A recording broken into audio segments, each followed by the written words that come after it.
संगजानी जलसे में एनओसी की खिलाफ वर्जी पर पीटीआई रहनुमाओं की गिरफ्तारियां। बैरिस्टर गौहर और शेर अफजल मरवत को पार्लियामेंट के बाहर से, शुएब शाहीन को दफ्तर से गिरफ्तार कर लिया गया। रेड जोन के दाखिली और खारजी रास्ते बंद।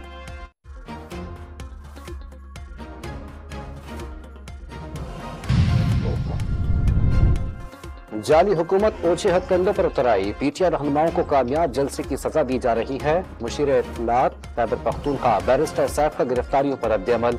वजीर आला केपी अली अमीन और अमले से राब्ता न होने का दावा।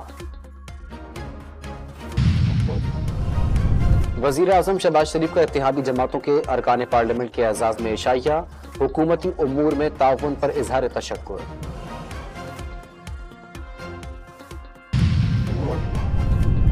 सदर मुमलिकत की जानिब से ऐवान सदर में अरकान पार्लियामेंट के एहसास में इशाइया। चेयरमैन सेनेट पंजाब और खैबर पख्तूनख्वा के गवर्नर्स और वजीर आला बलूचिस्तान की भी शिरकत।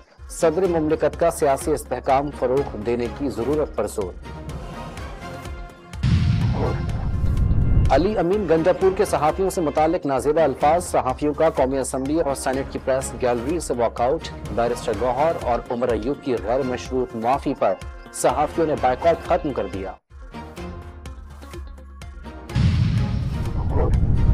आलमी दबाव पाक ईरान पाइपलाइन मुआहदा पूरा करने नहीं दे रहा। वजीर दिफा ख्वाजा आसिफ का इंकशाफ। पाकिस्तान की बका का मामला है। 18 अरब तो दूर, $18 मिलियन भी नहीं दे सकते।